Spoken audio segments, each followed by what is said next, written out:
Hey guys, so CSA just announced on Wednesday morning their Proteas ODI squad for the Australia tour. There have been 3 inclusions: Chris Morris, no surprise, Farhan Biadin and Dwayne Pretorius into the side. What surprised me was the fact that South Africa never went for direct replacements for Hashim Amla and JP Dumini, who are injured for the tour, but they've decided to go for 2 all-rounders and a big hitter in Farhan Biadin. So I'm here with Simon Lewis, editor of SA Cricket Magazine, and we're going to discuss the new squad. So Simon, first of all, Farhan back in the side, and obviously Chris Morris back in the side. Let's talk about Chris, because South Africa have been testing this new 2 all-rounder system, and obviously they're going to try it again with now Wiaan Mulder being injured. So Chris Morris kind of being a direct replacement for Wiaan Mulder, who played in the Zimbabwe series but missed the game. So, and obviously he missed the T20 series as well. But what do you think of Chris Morris being back in the side?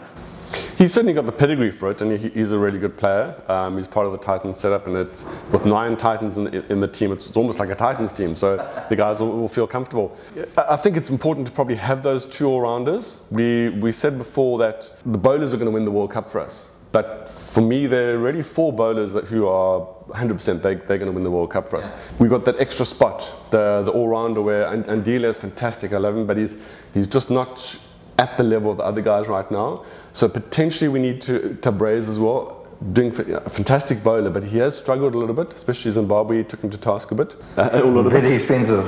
A difficult situation, of course. To me, I think our batsmen need to score the runs, and they've been struggling. So, but we can't afford to have a bowler who gets taken too much. So I think we need to have those 2 batting all-rounders. It gives us a bit more strength in batting, and it just helps if one of the guys isn't quite on form, then there's another bowler to come in. So I think for me that's why Morris or Mulder are perfect for the squad. Yeah. You see, now what's interesting to me is this, because whether South Africa is going to go for experience or whether they're going to go for a balanced side. Now obviously having someone like Ndile Peklikwayo in the side in the number 8 position, he's a youngster still, 21 years old, so he still has a long way to go and prove himself in the ODI setup. And so for me, what I think is that this tour is going to mold our team for the Vision 2019 that everybody is so talking about and quoting Vision 2019. For this particular tour, we would like to see our team kind of mold together and see what our World Cup side would be. Now, we know that by this squad selection, we know that CSA are trusting Aiden Markin as an opening batsman, and Riza Hendrik is a number 3. So this is most likely going to mean that Faf is going to play number 4, where Gibson wants him to play, not where he wants to play. So JP Dumini has become our number 5 batsman over the past, and now with him missing, Heinrich Klaasen most likely is going to take up that spot for this particular ODI series. This is just my predictions of where we're going to play. And obviously in the number 6 position, they've trusted either Farhan Biadin or they're going to trust David Miller. So that number 6 position is still hot and cold for them. My concerns are that generally speaking, for a number 7 role, you bring a batting all-rounder into that position, and then number 8 role is more of a bowling all-rounder. Now, whether they see Dwayne Pretorius as a batting all-rounder more than a bowling all-rounder is what puzzles me. So I don't know if they see Wiaan Mulder also as a batting all-rounder rather than a bowling all-rounder. Now, I know the general public might think that Wiaan is a bowling all-rounder, but at the beginning of his career, he was scoring quite a lot of 50s for the S19 side as well as for the Lions. He was actually batting quite nicely, because he hasn't brought up his pace to a level that is 135, 40 consistently yet, because he's still young and still growing. Hopefully not growing too much more. I mean, he's got a big chap already. So my concerns are whether South Africa is going to go for, because our batting has been an issue, whether they're going to go for 7 batsmen, bat deep right up at the number 7, and then just play 4 bowlers, or they're going to play the 2 all-rounders. I think you've got to have 2 bowling all-rounders, because as I said, we've got 4 top bowlers already. We can't have an all-rounder who's maybe sometimes might not fire. So you've got to have 2 guys who either of them could be almost as a bowler, or they could play as a single all-rounder themselves. So I think we have to have those 2. The bowling is more important, because if one of the bowlers gets taken for a whole lot of runs, that throws your innings out. We have to have batsmen, but to me, it's batting deep isn't actually the issue. The issue is the batsman must start making runs and must start boarding those innings. And then you can have the bowling all-rounder who's good with a bat, but he needs to be a bowler first and foremost, I think. So you need to almost have those 6 bowlers, at least 2 of whom can bat. And we've actually got 3 bowling all-rounders, because Dale Stein's shown that he's no mug with a bat. So another thing is, for me, the experimental phase and what CSA meant by experimental, because we've now seen a guy like Farhan Biadin coming to the side who didn't have a national contract at the beginning of the season. Why haven't South Africa decided, with JP Dumini missing, with Amla missing, why haven't they decided to give someone like Rassie van der Dussen another chance now in ODIs, a format that is much stronger at than T20s? He played quite well in his debut. Yeah, he looked good. Yeah. He scored 50. He basically won that game for us. He set it up for us. So why not give a chance to someone like Rassie van der Dussen? Well, the difficult thing is that Farhan, he's played a lot for South Africa. He has proved himself that he has the ability to do certain things. There are a lot of people who don't like him. There are a lot of people who are quite vehement against him. But that's the same thing with JP Dumini. If you look, I think you did some interviews with fan cams last year, and people said JP Dumini is finished. Right now, he's looking like one of our top players for the World Cup. I think with Farhan, that it's a similar thing there. There's a lot of comment, a lot of negativity about him. People don't like him. A lot of people seem not to like him. But to me, he's got his record actually is quite good. Perhaps there have been some matches that stick out for people. Same with JP Dumini. But I think like Dumini's come back in and proven the doubters wrong. And perhaps with Farhan, that's what the selectors' thoughts are, is that he's done it. He has a degree of pedigree. Rather than taking a chance on someone like Rassie, who, fantastic player, but he's basically shown himself twice in 2 matches, 2 T20s. You can't base a lot on that. That's what the whole experimental phase is difficult about as well, because you get guys coming in and taking a chance, but it's not enough of a chance for them to prove themselves. Just like Dean Elgar. I mean, I think Dean potentially could even have a shot. There's a place for him possibly in the World Cup squad, but they haven't actually given him enough chance to prove himself. So I don't think he's going to have a chance really, but just like with other experimental guys, that's where to me it's fallen a bit short. And this is my criticism of the experimental phase and how we are playing the experimental phase. Because someone like Farhan Biadin, I don't want to make full-on statements, because you can then go on and have a great Australia tour. Yeah. But if he doesn't perform, and even if he does, is he really going to be good enough to be able to replace David Miller and Andy Klaassen in those positions?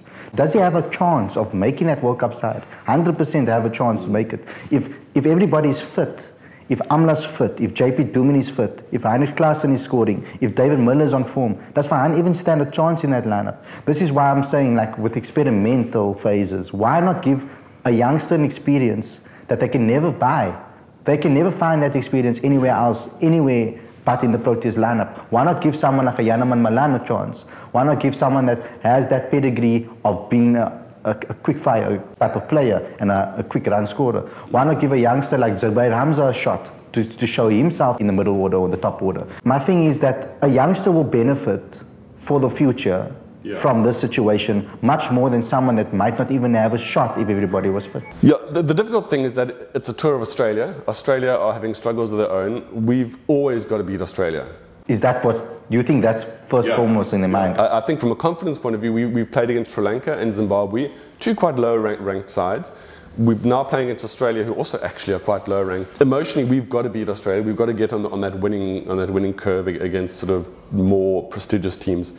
Very important for us. So I'm not against going with experience and let's make sure the guys win. To me, the Mzansi Super League is going to be very exciting, because to me that's where the real experimenting is going to come in. You may have a guy like Jonathan Bird, who probably won't get drafted, but he may get drafted. And if someone like him comes off, you get a young bowler like Gideon Peters, really like the look of him, also another SA under-19 player. If they get a chance, who knows what they could do. Robbie Freiling not going to Australia. Then you've got a guy like Janneman Malan, another guy from the Cobras that's doing well. Yeah. Zubair Hamza have the opportunities to maybe get the shot. Gian Kluti, another shot for him, maybe to show what he's worth. There's also Pite van Bouillon from the Knights. He was drafted last year. Sort of been on the outskirts a bit, but he's really improving himself in the 4-day franchise series. You know, someone like that, any of those players, Temba Bavuma, they may just come in the MSL and just, you know, knock it out the park, and guys get, you know, actually play themselves into contention. The Proteas off playing in Australia, they're going to come back for the MSL, but you know, you just don't know. So that's why the MSL is going to be very exciting for me, because we're going to see someone from the outskirts, a maverick, come into contention, a young guy or an old guy, and that's going to be very cool, I think. Talking about mavericks, we have a guy by the name of AB de Villiers. I don't know if you know of him, number 70 shirt for the Proteas.